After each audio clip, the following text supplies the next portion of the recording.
Thank you for joining us today. Looks like we still have quite a few people logging in, so we'll just give it another minute or so and then we'll start.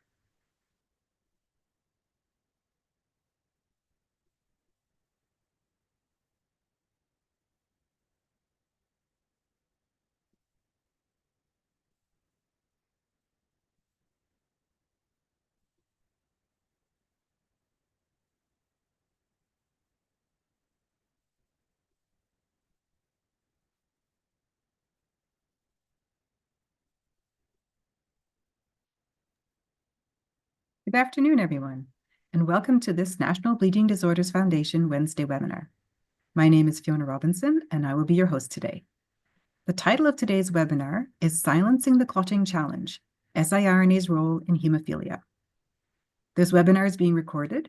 The recording will be available on the NBDF website, bleeding.org, shortly after it ends. We encourage you to ask any questions you may have today. You can ask your question by using the Q&A feature at the bottom of your screen at any time during the webinar. We will monitor your questions, and following our speaker's presentation, we will put your questions to them. Today, we are joined by Dr. Tammy Singleton, Chief Science Officer at the American Thrombosis and Hemostasis Network, which you might know as ATHN. I'd like to thank Dr. Singleton for joining us today, and I will turn things over to her now to get us started. Absolutely. Thank you so much for that introduction. I always love to bring you greetings from the great city of New Orleans. The weather here is fantastic today. And I'm always excited to accept the challenge to have a conversation. Thank you so much for the invitation to NBDF. But I'm always excited to have the challenge to have this conversation because it's so many of us, right? So some of you are physicians, some of you are physician scientists, some of you are the true scientists. So a lot of PhDs that are out there. And then of course, so many of us are folks in the community, patients, moms, dads, patients, people loving folks that are living with hemophilia in the community or other bleeding disorders. And so we have a very wide audience. And so I hope that I can rise to the level of the challenge to just walk us through siRNA. What is it? Silencing. That's sort of what it's all about. Rebalancing, generating thrombin. So we're going to walk through some things today, and I hope that I can do it all justice. All right, so let's go ahead and take a look. So in terms of what we're going to talk about today, we're going to try to understand what is thrombin. So why are we talking about siRNA in the first place?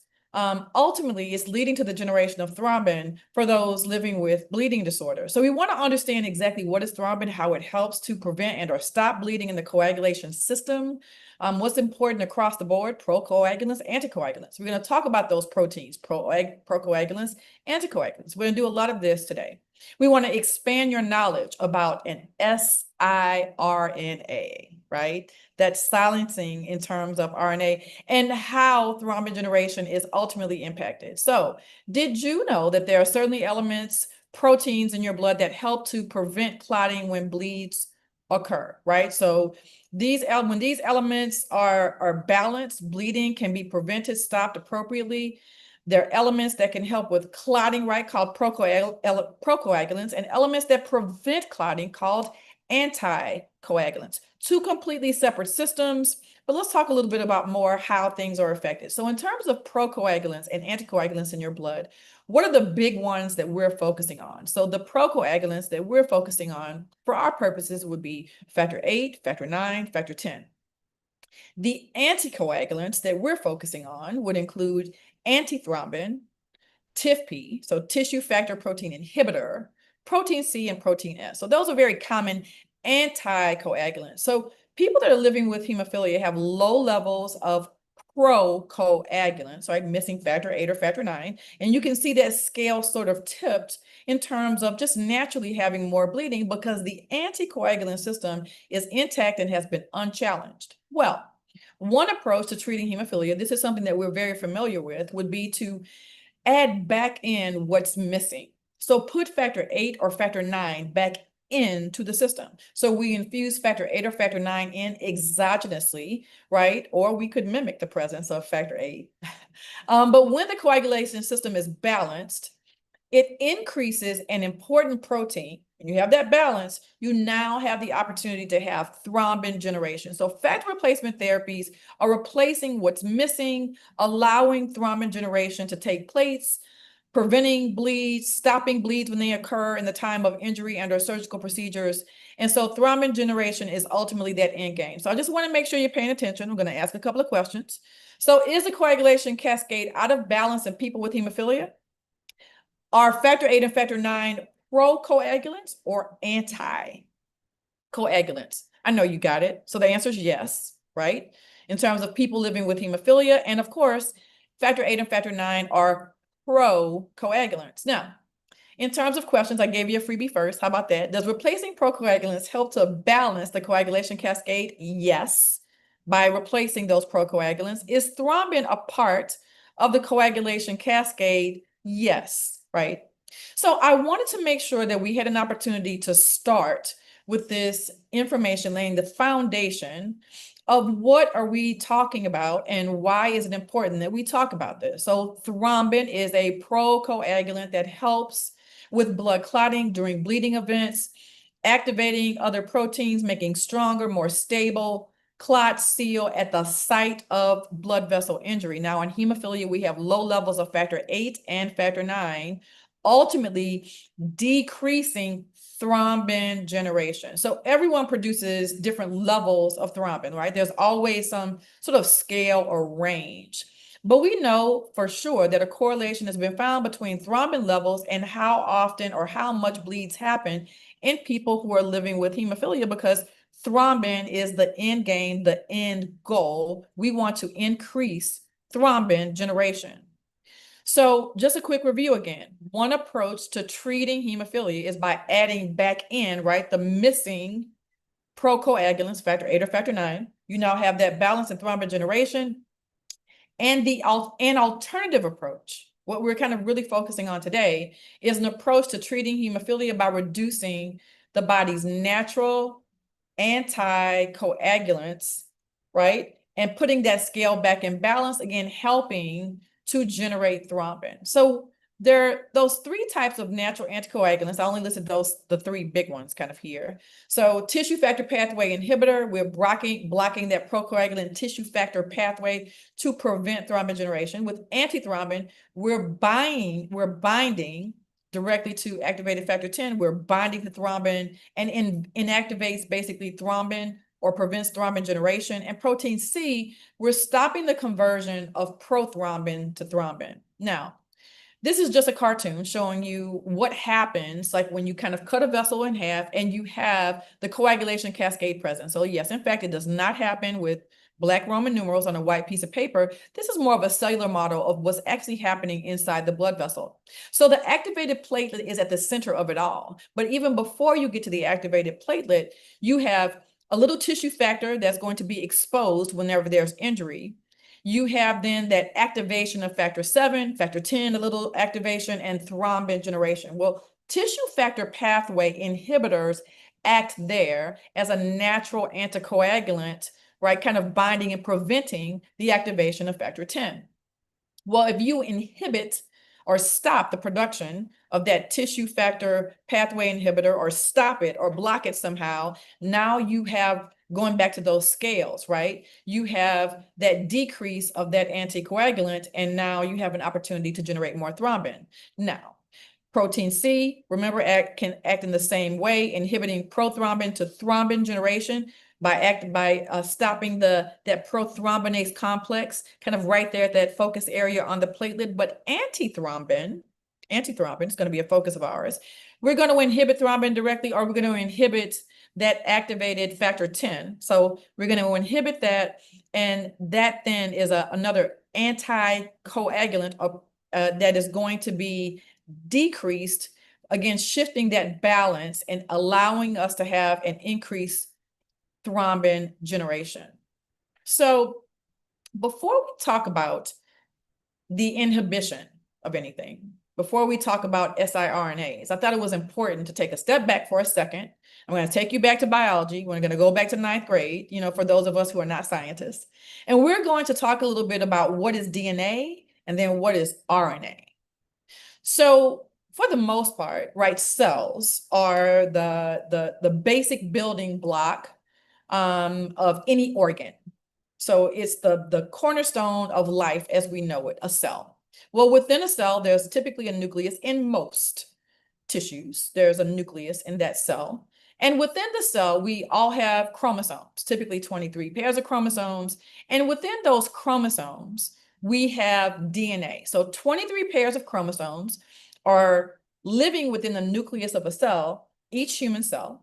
And those chromosomes contain coils of very long DNA, DNA being the blueprint, DNA being the sort of instructions or building blocks for any and all systems in terms of function, in terms of the production of proteins that we use. Those instructions come from DNA as a complex molecule, again, containing all the information that you need to build and maintain life.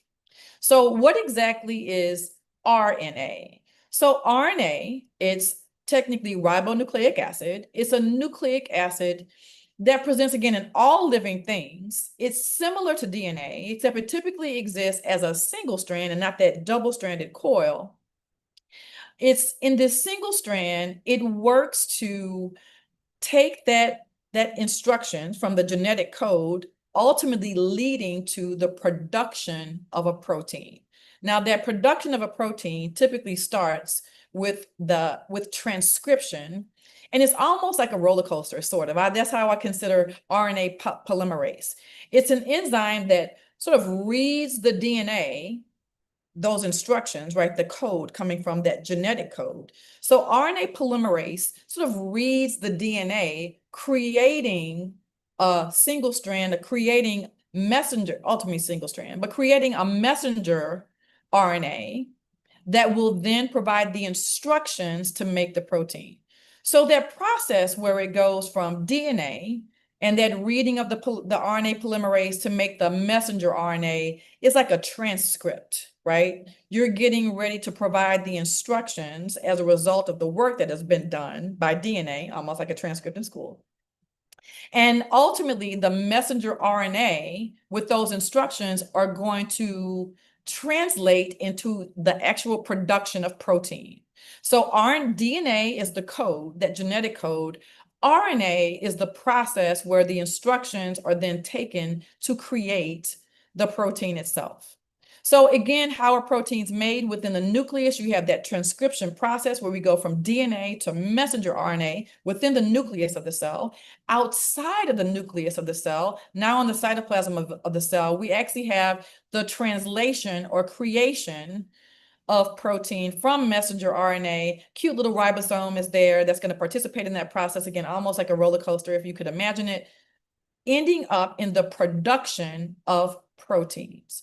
So within those processes, the transcription from DNA to messenger RNA and the translation into actual protein, there are opportunities where we can stop a process or shut down the production of the protein itself. So it's kind of important that we have some general idea how proteins are made. So again, antithrombin, TIFP, protein C, protein S, as well as the procoagulants, factor 8, factor 9, factor 10, they're all proteins. So we would have potentially an opportunity to decrease the brakes that stop thrombin, allowing more thrombin to be produced. So we could somewhere in there stop the process of that protein being created, right? Taking the brakes off, and we're going to concentrate on antithrombin as we go through this approach, because we've had some things that have been recently approved, and one of them that involves a decrease in antithrombin. So these alternative approaches in hemophilia, in terms of lowering anticoagulants, again, we're going to focus on antithrombin and siRNA. Those are called as a group rebalancing therapies, right? That's why we've been talking about this scale the entire time. That's why we talk about the end game being thrombin production, because we are going to focus on how we can decrease or stop the production, take something off the scale in terms of the anticoagulants that are there. So rebalancing agents typically within hemophilia can be given as a treatment as prophylaxis, right? Not used to treat breakthrough bleeding episodes, but used to prevent bleeding when you remove some of those anticoagulants from the scale. They're typically given as an injection under the skin. They can be given daily. They can be given weekly. They can be given up to every 2 months, depending on the type of rebalancing agent that is used. Now, rebalancing agents have been recently approved. I'm going to show you in a second here why we're really talking about all of this. And they are still also being studied in clinical trials in patients that are living with hemophilia A or B. So why are we talking about this? Well, we're talking about this because a lot has happened in the past 6 months. So just at the end of 2024, we've had the approval of 2 products that are TIFP inhibitors. Remember that tissue factor pathway inhibitor that we just looked at the mechanism of action of that. And we've had the approval of a product that is a bi-monthly injection, and it is an siRNA. siRNA. And again, that's what we're going to focus on. So what is RNA interference? What is the whole thing? So remember, we talked about what is DNA, what is RNA, DNA being that genetic code, the building blocks, the blueprint, the instructions, right? In terms of what your body should, can produce, can't produce, etc.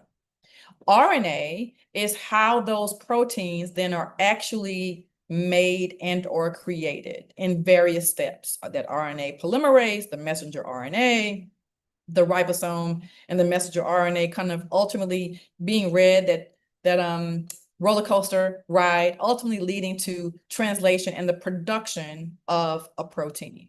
But your body has naturally a system of RNA interference just in case you encounter something, a virus, for example, that wants to interfere with your body's DNA, with some of the cells in your body that have DNA.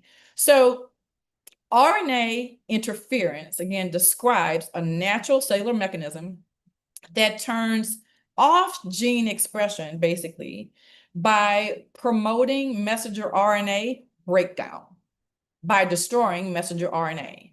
That process of stopping or destroying or degrading messenger RNA is called silencing. So it stops it at that messenger RNA sort of level.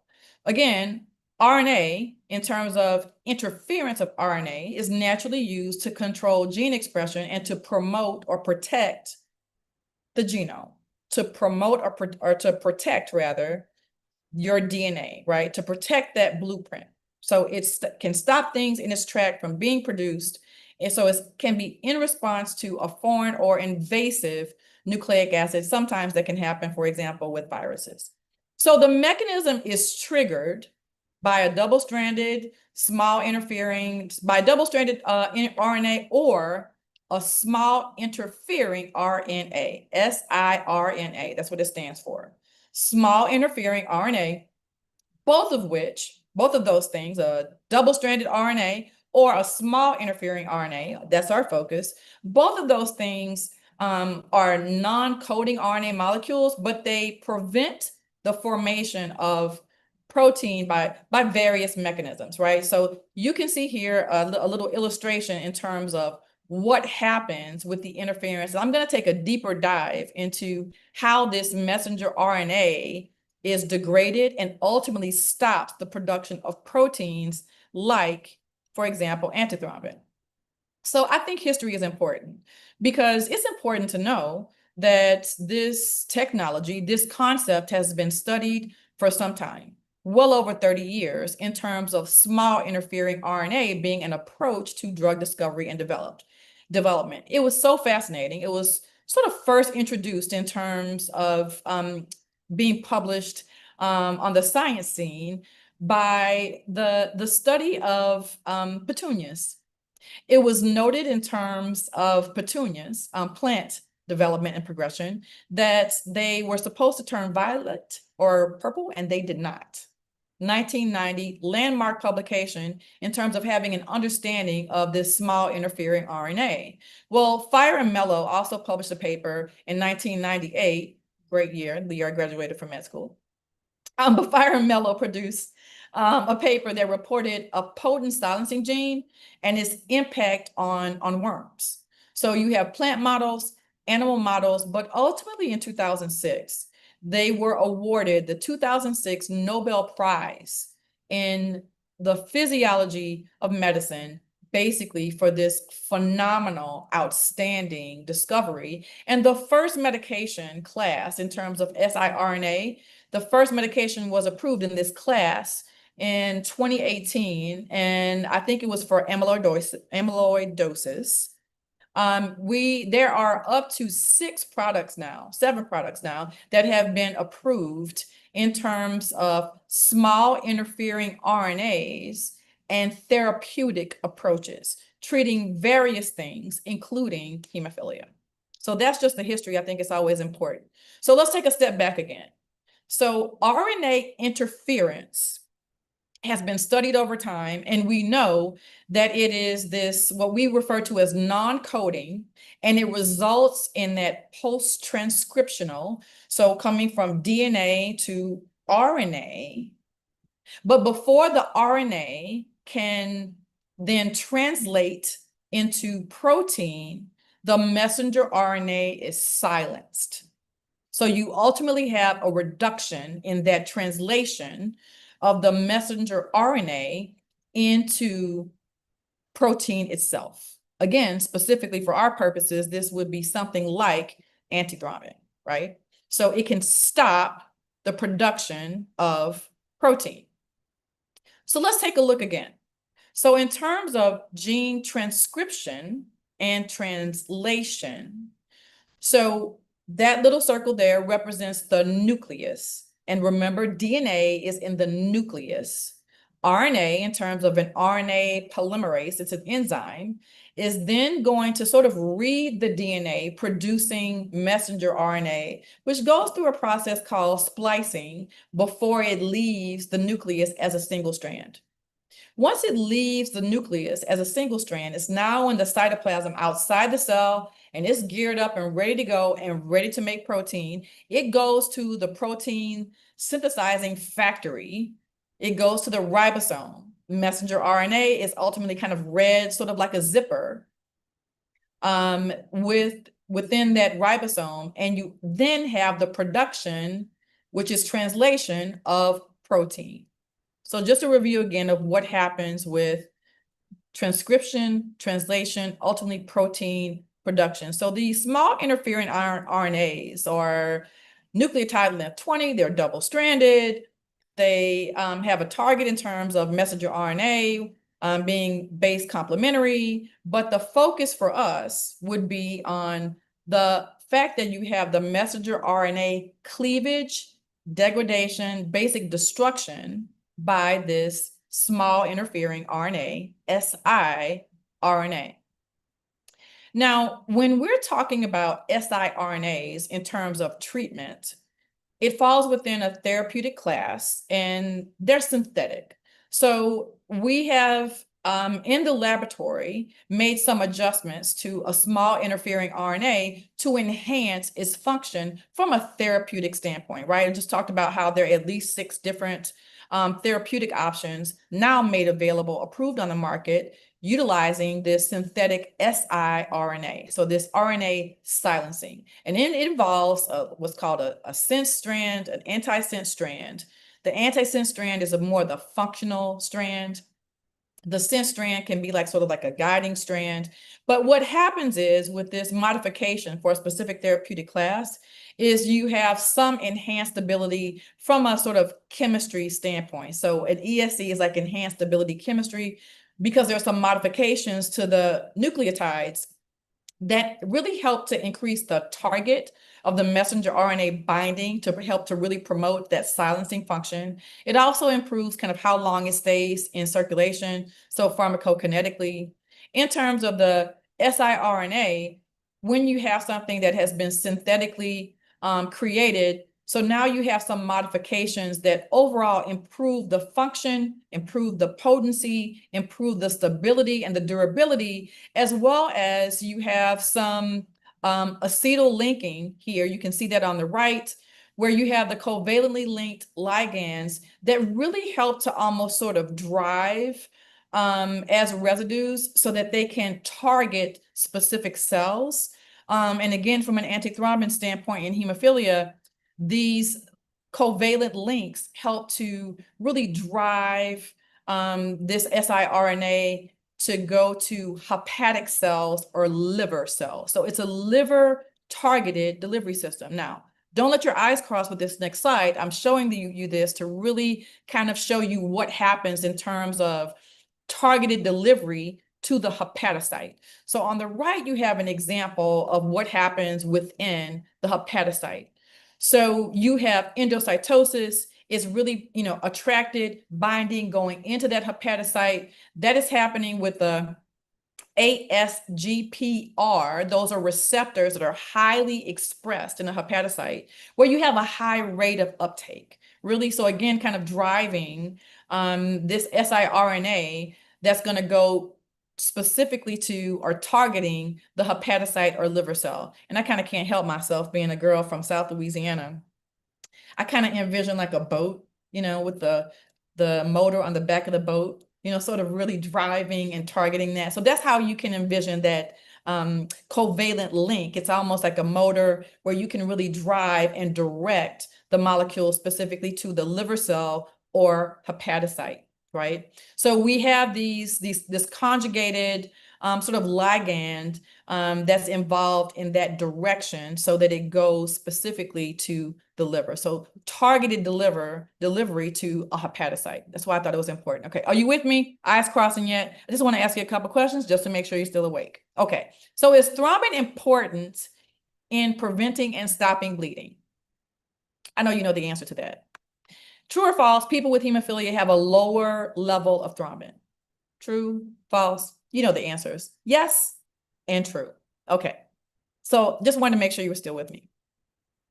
So again, what is this siRNA mechanism of action, right? This RNA silencing.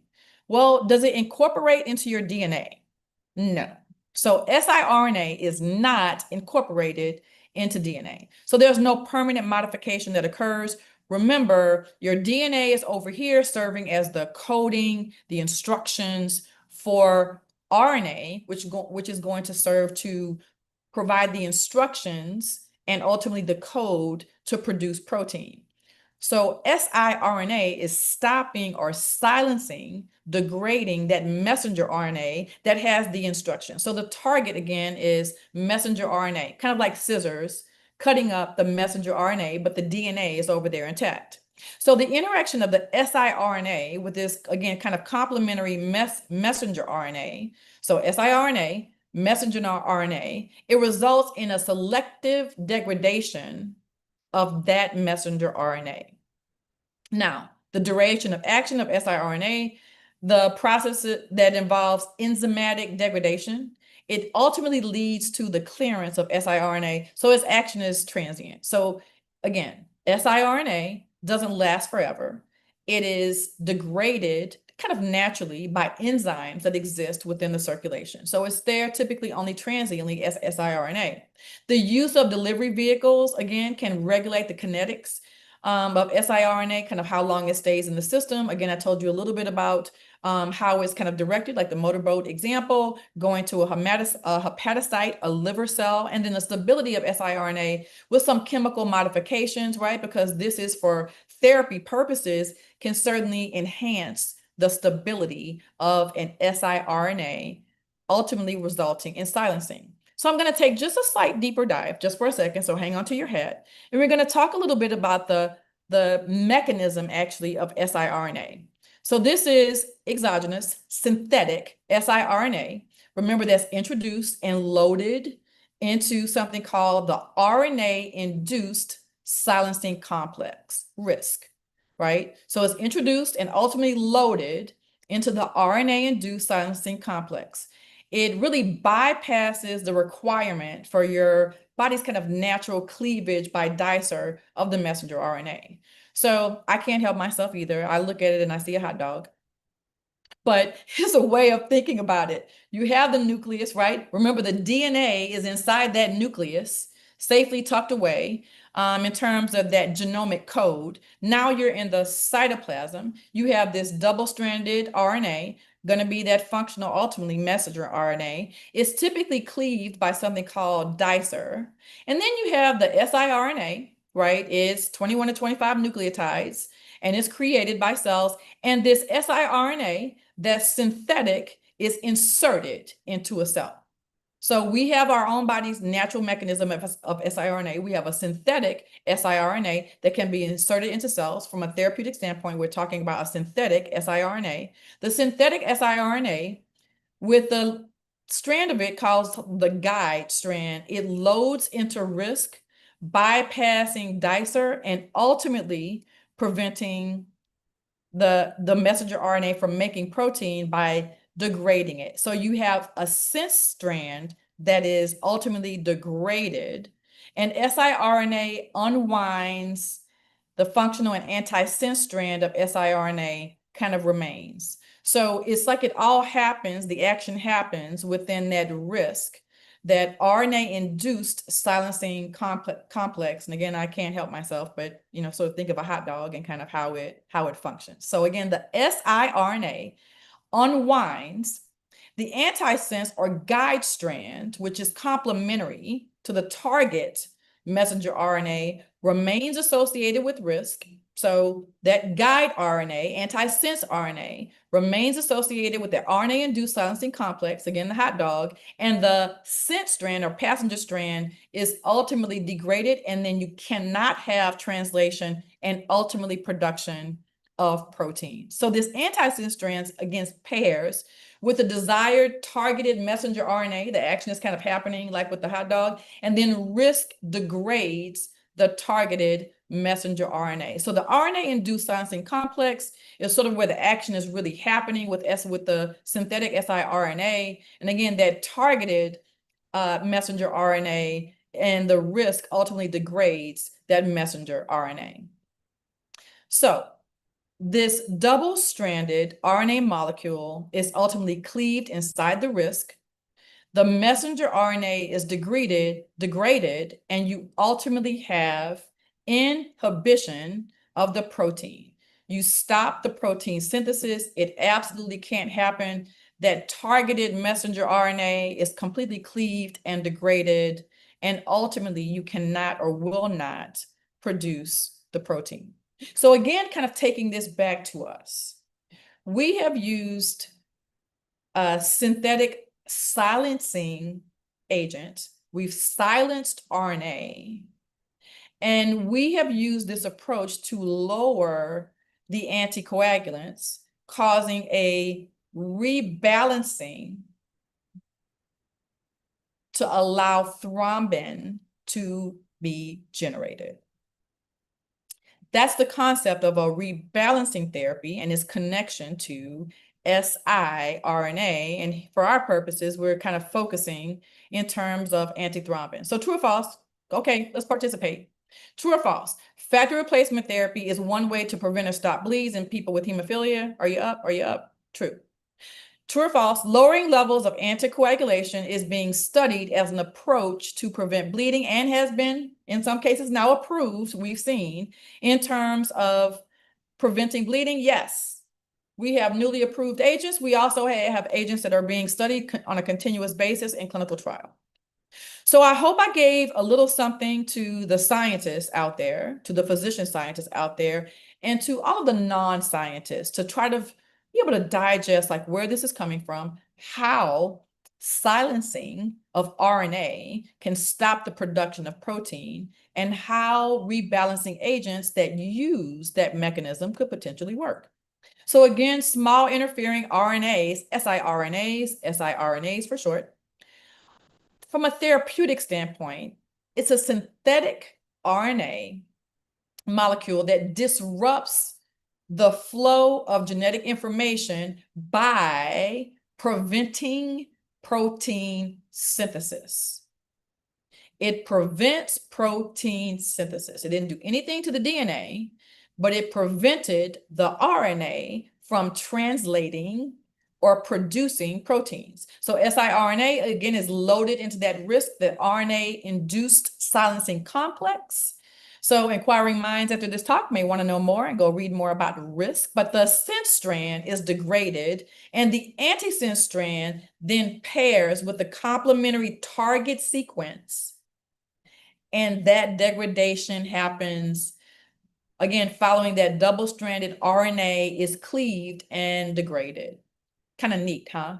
All the action kind of happens on the hot dog. So in terms of the effects of siRNA on gene expression, remember it's transient and selective. It's selecting something specifically, the prevention of a specific protein is being driven, and it's very transient. It doesn't stay, it doesn't integrate, it's stopping the production of protein. It doesn't do anything to DNA. And again, in terms of synthetic siRNAs, so there's enhanced stability, right? So there's some chemistry involved for the chemistry majors out there, where the chemical modifications to the siRNA was done intentionally to improve stability and to improve specificity in terms of the targeted delivery. Remember the motorboat, South Louisiana, targeting the hepatocyte, the liver cell. I know you'll never forget it. You can't get it out of your head now. So for the coagulation cascade to work properly, there needs to be a balance between the levels of procoagulants and anticoagulants. Thrombin is the central protein that's ultimately needed. That's the end goal. That's the end game to prevent bleeding. And we are rebalancing to accomplish that. So the balance of the coagulation cascade can be done by either adding in procoagulants like you would do to infuse, or if you would use a mimicking agent, right? Or you can lower the presence of the anticoagulants, perhaps by using something like a siRNA, a small interfering RNA. You're never going to get it out of your head now. So there are multiple potential therapeutic approaches to this approach.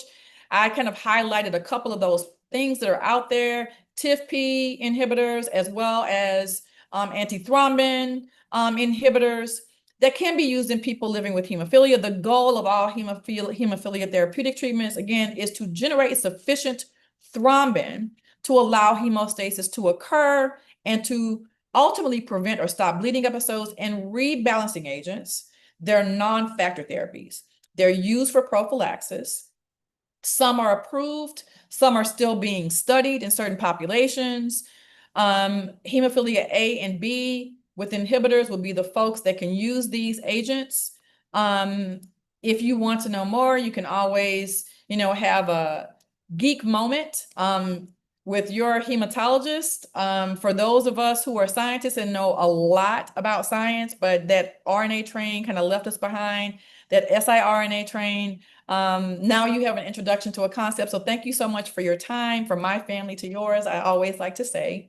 Thanks for allowing me to do this for such an amazing audience within NBDF. Again, colleagues, community members, people living with bleeding disorders and those who love them. Me too. And thank you so much for allowing me to have this time with you. I think I have some time for questions. I tried to talk fast, but not too fast.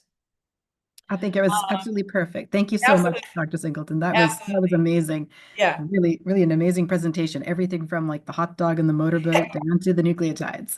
You'll never forget it, right? You're Oh never gonna, no, oh that's my there God. forever.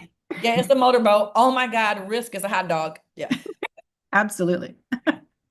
And it's so interesting too to see like there's a whole new therapeutic avenue there for bleeding disorders. Like we've talked about replacement factor proteins for a long time, and then more recently about antibodies, which are also proteins. And then we talked about DNA-based gene therapy, and now we have this whole new avenue, which is RNA, which is Right. very exciting. So thank you so much for presenting that in a way that I think really brought it home to everybody. So we're Yeah. going to go ahead now with our live Q&A. So please, if you have any questions for Dr. Singleton, please do put them in the Q&A feature at the bottom of your screen. And if there's anything that you'd like clarified or explained again, these are new concepts. It's kind of complex. So do not hesitate to ask Dr. Singleton anything. She told me Absolutely. she'd answer anything. Absolutely. And I want to add too, right? These are relatively new concepts. For a lot of us, we're becoming sort of refamiliarized with some concepts. I think we talked a little bit earlier, and how much fun DNA and RNA can be, transcription, translation technically can be. So anyone who has PTSD from ninth grade or eighth grade biology, I assure you there's some level of excitement that can happen there. But in either instance, this is just the beginning of an opportunity, maybe for all of us to kind of take a step back, develop questions, read more, learn more. I certainly know that with the development of new therapies and certainly this concept of siRNA, I'm inspired to learn a little bit more, even from a historical perspective, about how the concept evolved over time. So I'm a history buff, so I'm certainly curious to go back to learn a little bit more about Fire and Mello. I didn't know they won a Nobel Prize in 2006. I had no idea, and how cool that is. I also didn't really have an awareness of how many other therapies were out there using this technology. So I'm pretty curious to know. Oh, porphyria. As a hematologist, I have to say that one. Porphyria is another therapeutic area where siRNA has been used. So, happy reading to all of you, and happy listening to all of us in terms of having many other opportunities to learn a little bit more about siRNA and the therapeutic options that can come from this very interesting technology. Any questions, kind of in the mix there? Yeah, well, maybe we can start with just like something very basic to go back through maybe three of the terms that have come up that I know you've explained them. Maybe if you just want to run through again, sort of a Cole's Notes explanation of, so we have siRNA, which is kind of a new concept. We have silencing, which is kind of a new concept, and rebalancing, which I know we've heard about before, but maybe if you just want to reframe those three concepts for us. Absolutely, absolutely. So just to take a step back again, so sort of bird's eye view, what happens with rebalancing? So when we're talking about rebalancing, we again have procoagulants on one side of the scale, anticoagulants here on the other side of the scale.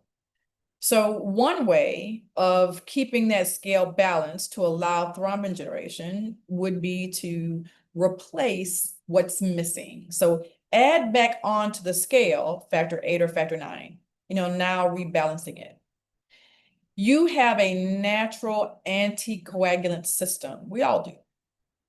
And so if that natural anticoagulant system is intact, some of the things that are present in terms of those functional proteins would be antithrombin, protein C, protein S, tissue factor pathway inhibitor, right? So if you were to use any mechanism to remove some of those anticoagulants, you will now tip the scale back in terms of balance.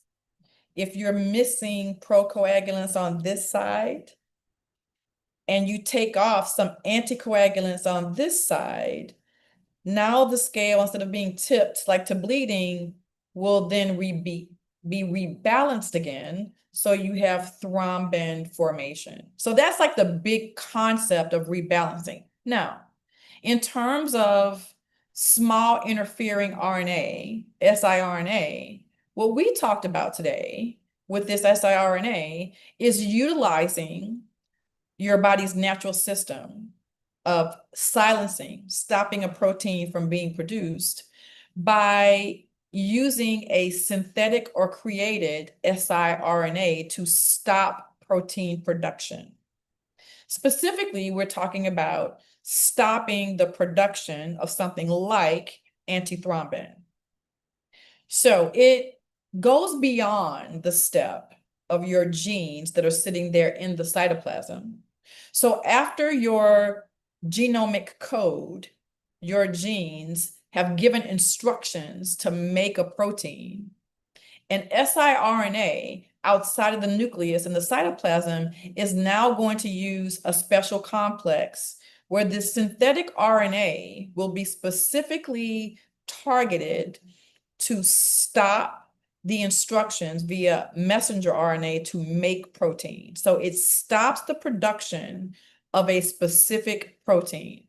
So in enters the motorboat directing it specifically to the liver cells, and then that hot dog risk complex where the action is happening that is specifically targeting messenger RNA that is bound for antithrombin.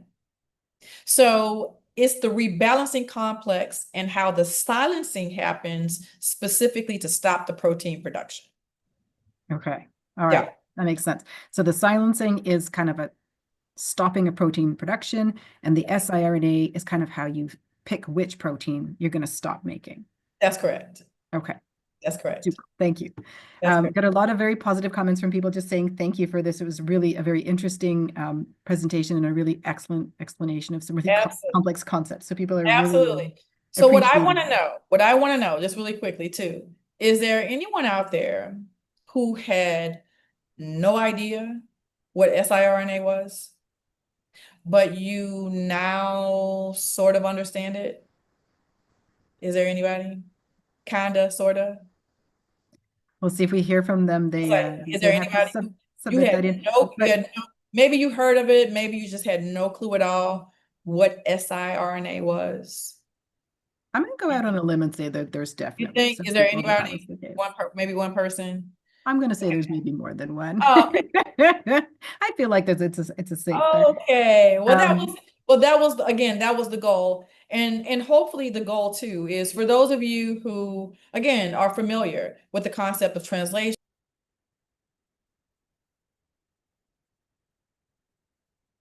Mute myself. You know a little bit, transcription, translation, you know a good bit about this, but hopefully now you will be even more so inspired to go back to the science, refamiliarize yourself with the science, and take it a step further, as I also intend to do, and learn a bit more about the available therapies using this technology and go back through some of the history, which I think is pretty fascinating.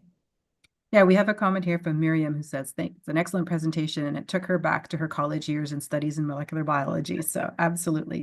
Good. I hope they were fun ones. Hopefully they were fun. I do have an important question. Our friend Lawrence Willard in the UK is on the line and following closely, and thanking you very much for the talk.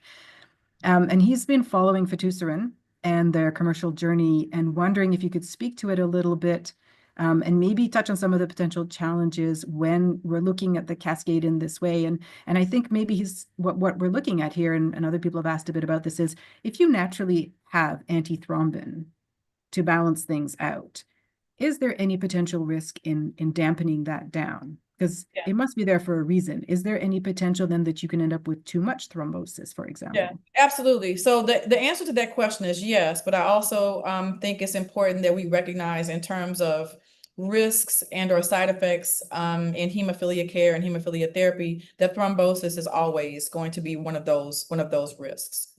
So it's important as we have emerging therapies, as we have the availability of rebalancing agents, that we discuss and kind of have an awareness of how they work, and that potentially we discuss from patient to provider, from provider to patient, having conversations with your provider at your HTC.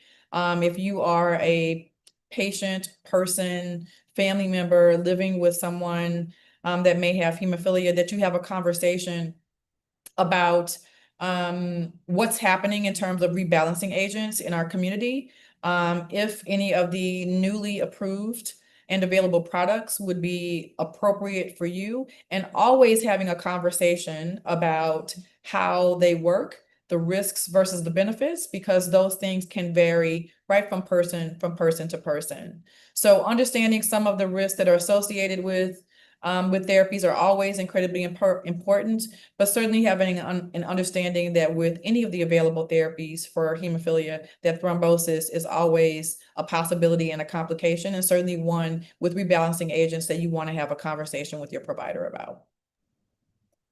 So I've got two more questions that I'd like to try to put you, and I know we've only got a little bit of time left, and there's a lot of comments coming Yeah, in absolutely. saying, Go for it. This is the indeed. fun part. Yep. A lot of people are letting us know that they had not heard of siRNAs at all. So you certainly hit the right crowd.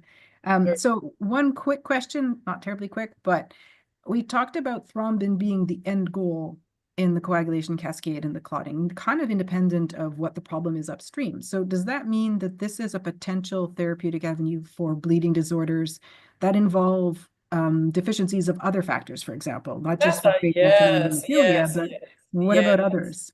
Yes, that's a very good question, right? And a very perceptive question. And if you have a similar question, that means I think that you were really paying attention in terms of like that coagulation cascade, right? So what you'll notice, yes, is that from a rebalancing standpoint, if you are removing anticoagulants, that potentially that is something that could be utilized across bleeding disorders no matter what the cause. So yes, that is absolutely possible because it is independent necessarily of a specific pro-coagulant on the other side. So that's a very good question and a very, I think, important even observation from our discussion today.